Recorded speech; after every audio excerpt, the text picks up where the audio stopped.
Welcome to elevation classes sponsored by trouble shooter club. Good morning, नमस्कार सभी को। हमारा सीरीज मॉडर्न फिजिक्स का चल रहा था और आज का टॉपिक है हमारा नेक्स्ट डी ब्रॉगली वेव। कौन सी वेव? D Broglie wave. उसी को क्या कहते हैं? Matter wave. तो आज डी ब्रॉगली वेव को अच्छे से जानते हैं, उसकी धज्जियां उड़ा लेते हैं। देख लो भाई, डी ब्रॉगली वेव, इसी का दूसरा नाम क्या है? Matter wave. अभी क्या होता है? ये क्या होता है? देखो, मटेरियल पार्टिकल जो होते हैं, पहले क्या था, तो ये जो ना रेडिएशन, उस पर ना लफड़ा चल रही थी। कुछ साइंटिस्ट बोल रहे थे कि पार्टिकल है, लाइट को कह रहा था कि कुछ पार्टिकल की तरह बिहेव करती है, और कुछ कह रहा था वेव की तरह करती है।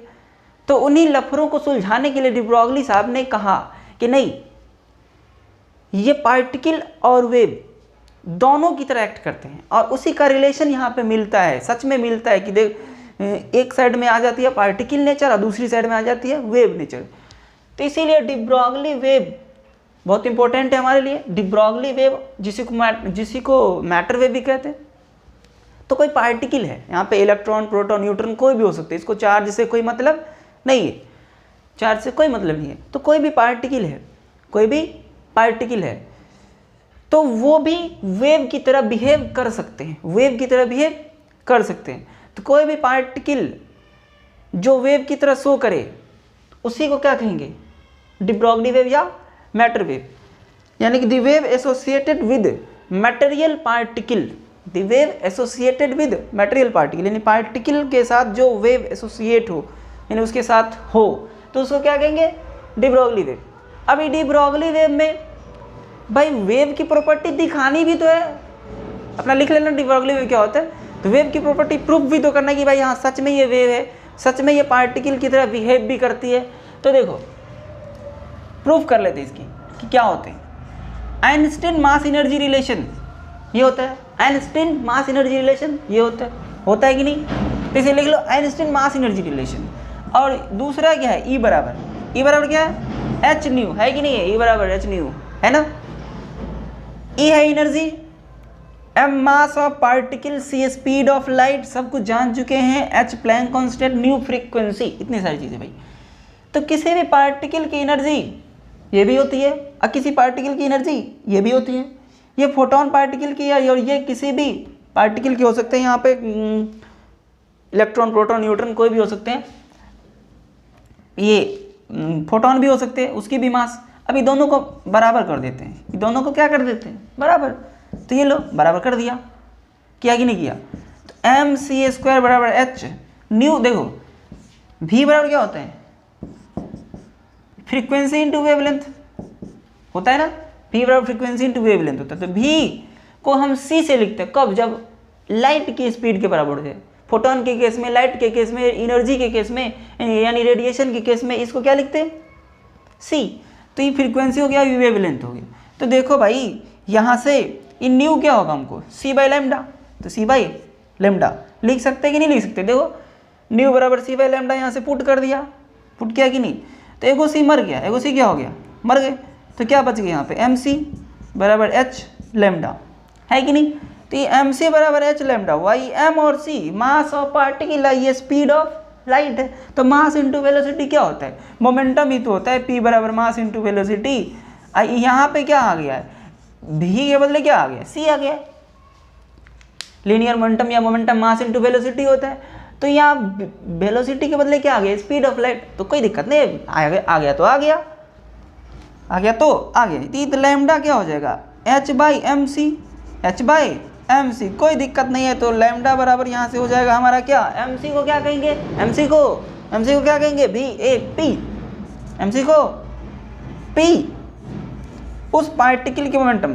तो देखो, ये मोमेंटम किसी पार्टिकल की कैरेक्टरिस्टिक होती है। मोमेंटम क्या होती है? पार्टिकल का कैरेक्टरिस्टिक। तो ये आरएचएस में क्या आया? मुझे आरएचएस में आ गया पार्टिकल की कैरेक्टरिस्टिक, एलएचएस में आ गया क्या? वेव की कैरेक्टरिस्टिक। ये तो अजूबा है। तब बताई कि डी ब्रॉगली साहब ने, अरे यार, ये तो ना दोनों जो झगड़ रहा है, ये तो ऐसे थोड़ा ना बात है, ये तो दोनों प्रॉपर्टी है। ये पार्टिकल प्रॉपर्टी भी है और वेवलेंथ, ये वेव प्रॉपर्टी भी है। तो कहाँ रेडिएशन यानी लाइट को दोनों प्रॉपर्टी होती है, पार्टिकल प्रॉपर्टी भी बिहेव करती है और वेव प्रॉपर्टी भी बिहेव करती है, क्योंकि दोनों ही यहाँ पे रिलेट है। तो यहाँ पे LHS में RHS में क्या पार्टिकल प्रॉपर्टी, क्योंकि ये मोमेंटम है, वो पार्टिकल की प्रॉपर्टी होती है। अब वो मोमेंटम यानी पार्टिकल की प्रॉपर्टी जुड़ी हुई है, यानी कि वो कनेक्टेड है वेव की प्रॉपर्टी से। इसका मतलब ये दोनों प्रॉपर्टी उसके पास होते हैं। इस इक्वेशन को यहाँ पे हम लैम्डा बराबर h/mv भी कह सकते हैं, उसके लिए नहीं कोई रेस्ट्रिक्शन है। लैम्डा बराबर h/mv बराबर h/p। तो इसको क्या कहते हैं, डी ब्रॉगली वेव इक्वेशन। क्या कहते हैं, D Broglie wave equation. D Broglie wave equation कहते हैं इसको, समझ आए। तो इसको डी ब्रॉगली वेव इक्वेशन कहते हैं, या मैटर वेव इक्वेशन भी कह सकते हैं, क्योंकि डी ब्रॉगली वेव को मैटर वेव कहें तो वो भी कहेंगे। अब यहां पे देखो, अगर भी नहीं हो यानी जो कोई भी पार्टिकल है उसकी रफ्तार जो भी है ना, वो अगर नहीं हो, मान लो कि लेट भी जो है ना वो 0 है, भी क्या है 0, तो लैम्डा क्या हो जाएगी, लैम्डा देखो h/0, यानी कि लैम्डा हो जाएगा इनफाइनाइट। अभी कोई बात ही नहीं हुआ, लैम्डा इनफाइनाइट कैसे होगी जी, लैम्डा तो बहुत कम होता है, 10 का पावर माइनस में होता है, एंगस्ट्रॉम में होता है, तो इनफाइनाइट कैसे हो जाएगी, तो गलत बात है। इसका मतलब है कि भी 0 नहीं हो सकता है, यानी जो भी कोई पार्टिकल हो, मटेरियल पार्टिकल उसकी मतलब वेवलेंथ इनफाइनाइट नहीं हो सकते, यानी कि भी 0 नहीं हो सकती, यानी कि किसी भी मैटर वेव यानी कि कोई भी मटेरियल पार्टिकल की रफ्तार कुछ होगी तभी जाके वो वेव नेचर शो करेगा। ठीक है, वेव क्या पार्टिकल नेचर, ठीक है। तो ये बता रहे हैं। एक और मैंने शुरू में कहा था कि इसको चार्ज से कोई मतलब नहीं है कि भाई नेगेटिव चार्ज है कि पॉजिटिव चार्ज है, इससे कोई मतलब है ही नहीं, बिल्कुल नहीं मतलब है उससे कि नेगेटिव चार्ज या पॉजिटिव चार्ज। तो कोई भी पार्टिकल हो चलेगी, नोट करो इसको, ठीक है। अब देखो हो गया नोट। अब हमारे पास टॉपिक है कि भाई वेवलेंथ, मान लो हम इलेक्ट्रॉन का निकालना चाहते हैं, ऐसा क्वेश्चन पूछे जाते हैं, बहुत पूछे जाते हैं। कोई इलेक्ट्रॉन है, अब वो इलेक्ट्रॉन कुछ रफ्तार से भाग रही है, तो उसकी वेवलेंथ कैसे निकालूंगा। तो बात यह है कि इलेक्ट्रॉन भागेगी कब, भागेगी, तो भाई उसको कुछ फोर्स लगाऊंगा तब तो भागेगी। अब बात रही फिर फोर्स कैसे लगाऊंगा, तो इलेक्ट्रिक फील्ड डालूं तो फोर्स लगेगी। अब बात रही इलेक्ट्रिक फील्ड कैसे डालूं, तो बैटरी लगा दूं तो लगेगी ना। यानी कि कुछ पोटेंशियल डिफरेंस से अगर उसको एक्सेलरेट करवा दूं, फोर्स लगवा दूं, तो वो भागेगी, और भागेगी तो कुछ वेवलेंथ उसकी बनेगी। तो वही है हमारा de Broglie wavelength of an electron. क्या टॉपिक बनेगी, de Broglie wavelength of an electron. ठीक है, इसको नोट कर लो, पहले मैं मिटा दूं। तो क्या टॉपिक थे हमारे, de Broglie wavelength of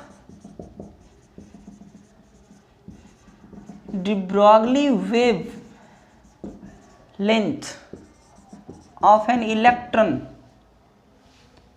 de Broglie wavelength of an electron कब, तो जब उसको किसी बैटरी के पोटेंशियल डिफरेंस से एक्सीलरेट करवा दूं, यानी उसको भगा दूं। ठीक है, इलेक्ट्रॉन को किसी पोटेंशियल डिफरेंस लगा के भगा दूं। तुम मत भाग जाना वरना समझ में नहीं आएगा, ठीक है, तुम यहां पे ठहरे रहना। तो डी ब्रॉगली वेवलेंथ क्या है, ये निकाला है। आइए, तो हम ये तो जान चुके भाई वेवलेंथ होती क्या है किसी पार्टिकल की, लैम्डा बराबर h/mv, लैम्डा बराबर h/mv, ये पता है भाई, ठीक है। इलेक्ट्रॉन है तो ठीक है, समझ में आ गया, इलेक्ट्रॉन है तो मास तो पता चल गया, h तो फिक्स है। ये भी कहाँ से आएगा भाई, भी कहाँ से आएगा। अब सोचा कि भाई बैटरी लगाया हूँ, इलेक्ट्रिक फील्ड लगेगी, फोर्स लगेगी तो कुछ रफ्तार आएगी। शुरू में वो रुका था, शुरू में इलेक्ट्रॉन क्या था, रुकल था। जब भी लगाएंगे तो कुछ तो फाइनल काइनेटिक एनर्जी होगी ना। तो काइनेटिक एनर्जी कितनी होती है, कुछ तो होगी, तो वहाँ से हमको भी की मतलब ये जो लफड़ा है वो ख़त्म हो जाएगी। तो देखो ये मान लो बैटरी लगाया था इसको, तो यहाँ पे पॉजिटिव टर्मिनल बन जाएगी और यहाँ पे नेगेटिव टर्मिनल बन जाएगी। इस बीच में इलेक्ट्रॉन को छोड़ा होगा तो फोर्स किधर लगेगी बताओ तो? इसको बैटरी से कनेक्ट किया होगा, बताओ बताओ बताओ। इलेक्ट्रिक फील्ड प्लस है माइनस, तो फोर्स किधर? अपोजिट। फोर्स इस पे अपोजिट लगेगी, फोर्स इधर, क्योंकि इलेक्ट्रिक फील्ड के अपोजिट डायरेक्शन में फोर्स लगती है नेगेटिव चार्ज पे, तो इधर लगेगी, काइनेटिक एनर्जी आएगी। काइनेटिक एनर्जी क्या होते हैं? हाफ mv² होते हैं ना। काइनेटिक एनर्जीज होते हैं हाफ mv² होते हैं किसी भी पार्टिकल की, किसी भी मास की। ये भी समझ में आया? अब बात ये है कि तो हमको ना, ये तो मोमेंटम है, ये काइनेटिक एनर्जी निकालो, ये मोमेंटम है mv, है ना। अब देखो भाई तो एक और लफड़ा है, एक काइनेटिक एनर्जी जो होगी उसको कितना होगी? वहाँ पे हमारे पास एक इलेक्ट्रॉन है, कुछ बैटरी की पोटेंशियल डिफरेंस है, बैटरी की पोटेंशियल डिफरेंस भी है, बैटरी की पोटेंशियल डिफरेंस मान लो भी है, और इसमें इलेक्ट्रॉन है, तो उसको जो काइनेटिक एनर्जी मिलती है वो वही मिलती है जितना कि वो बैटरी यानी इलेक्ट्रिक फील्ड ने वर्क किया है। वर्क कितनी करती है? क्यू भी। किसी भी चार्ज पे कोई भी यानी पोटेंशियल डिफरेंस कितनी वर्क करती है? क्यू भी। तो इस पे जो वर्क करेगी वो क्यू भी। क्यू भी मतलब क्या? ई भी। इसकी क्यू की चार्ज तो ई है, निगेटिव को साइन छोड़ दूं, वैल्यू ले लूं तो ई भी है ना, ई भी। यानी कि के जो होगा, यानी कि के जो होगा ई भी होगा। कि क्या होगा? ई भी होगा, मतलब वो भी वाला भी, ई भी दूसरा है, ई पोटेंशियल डिफरेंस वाला भी है। अब देखो के ये भी होगा, कि ये भी होगा। ई कौन देगा? ई देगा ई बैटरी, और ई अपना जो रफ्तार होगी ना बैटरी की वजह से वो वाला है। हाँ अभी भी थोड़ा लफड़ा है भाई, ये पी है। अब देखो मैं थोड़ा अकल लगवाता हूँ तुमसे, ये के क्या है? Half mv²। ये एगो एम ऊपर है, एगो एम नीचे ले लूँगा, तो ऊपर देखो ये ऊपर हो गया m²v² और नीचे हो गया 2m, हुआ कि नहीं? देखो देखो हुआ ना। तो ये m²v² मतलब mv का होल स्क्वायर, mv का whole square by 2m। mv का होल स्क्वायर मतलब क्या? p का होल मतलब p² बाई 2m। तो क्या आ गया? p² by 2m। क्या आ गया? p² by 2m। हमको निकालना क्या है? p निकाल के रख दूंगा, v का काम तमाम हो जाएगा। सो यहाँ से देखो क्या आ गया? p² by 2m। क्या है? p² by 2m। ये भी याद रखना, काइनेटिक एनर्जी मोमेंटम का स्क्वायर बाई 2m भी होता है। तो हमें तो यहाँ पे p निकालना है, तो 2m के ये स्क्वायर था तो रूट आ जाएगी, आएगी कि नहीं आएगी? लो हमारा काम खत्म। के को ये भी लिख देंगे, के को ये भी अगर लिख दें तो 2m के बदले ये भी, तो सब काम में तमाम हो गया। तो लैम्डा बराबर क्या है? h/mv। mv मतलब p यानी h/p, या p का मतलब क्या? p का मतलब क्या? 2m e भी, 2m e भी। लो गौर से देखो, h पता है प्लैंक कांस्टेंट, 2 पते है, m mass of electron, e charge on 1 electron. सिर्फ एक चीज़ बैटरी की भी पता हो ना, बैटरी की भी पता हो तो ये क्या लिख दिया भाई? लैम्डा निकालने से हमें कोई रोक नहीं सकता, नहीं रोक सकता। h कितने होते हैं अपना लिख लो, h का वैल्यू यहाँ पे h की वैल्यू लिख लो 6.63 10⁻³ जूल सेकेंड। मास, ये इलेक्ट्रॉन की बात थी, तो मास ऑफ इलेक्ट्रॉन कितने होते हैं? 9.1 10⁻31 kg, और ई होते हैं 1.6 10⁻19 कूलम। ये वैल्यू लेना है, निगेटिव नहीं लेना, वैल्यू लेना ई की। अब इन सब को रखने के बाद, इन सब को रखेंगे तो कुछ कुछ वैल्यू आएगा हमारा, कुछ कुछ वैल्यू आने वाले हैं। तो इन वैल्यूज़ को मैं यही लिख लेता हूँ, देखो रख दो पुटिंग, तो लैम्डा आ जाएगा 12.3 10⁻⁻10 बाय √100 भी। सब कुछ रखने के बाद अपना कैलकुलेशन करना, इन सब चीज़ों को रखो, यहाँ पे आ जाएगी 12.3 10⁻10 बाई √100 भी। गौर से देखो इन चीज़ों को समझ में आया कि नहीं आया? आएगा कि नहीं? 12.3 बाई √100 भी 10⁻10। इस 10⁻10 को तो एंगस्ट्रॉम कहते हैं, याद करो। 10⁻10 मीटर, ये मीटर के साथ होता है, 10⁻10 मीटर को एंगस्ट्रम कहते हैं। क्या कहते हैं? एंगस्ट्रम कहते हैं कि नहीं? तो यहाँ पे हम इसको अगर लिखें तो लैम्डा बराबर 12.3 एंगस्ट्रम बाय रूट अंडर भी, अभी फॉर्मूला याद रहे तो कोई दिक्कत नहीं होगी। सिर्फ देगा कि एक इलेक्ट्रॉन है जिसको इतने वोल्ट पोटेंशियल डिफरेंस से एक्सेलरेट कर दिया, भगा दिया, तो उसकी वेवलेंथ कितनी बनेगी? इतनी एंगस्ट्रम में, याद रखना। तो इसका मतलब है कि था इलेक्ट्रॉन, ये वेव नेचर तो लाइट दिखाती है, फोटोन दिखाती है, रेडिएशन दिखाती है, इलेक्ट्रॉन कब से दिखाने लगा? तो पता चला हाँ भाई इलेक्ट्रॉन तो दिखाती है, तो ये था तो इलेक्ट्रॉन है, था तो इलेक्ट्रॉन ही, भी वर्ल्ड से एक्सेलरेट करा दिया, कुछ उसको वेलोसिटी मिल गई, मोमेंटम मिल गई तो वेवलेंथ मिल गई। यानी कि इलेक्ट्रॉन को भी वेवलेंथ मिलती है, वो भी वेव नेचर शो करता है। कब? जब किसी बैटरी की पोटेंशियल डिफरेंस से भगा दूं। इसे नोट कर लो, ठीक। तो उम्मीद करता हूँ समझ में जरूर आया होगा।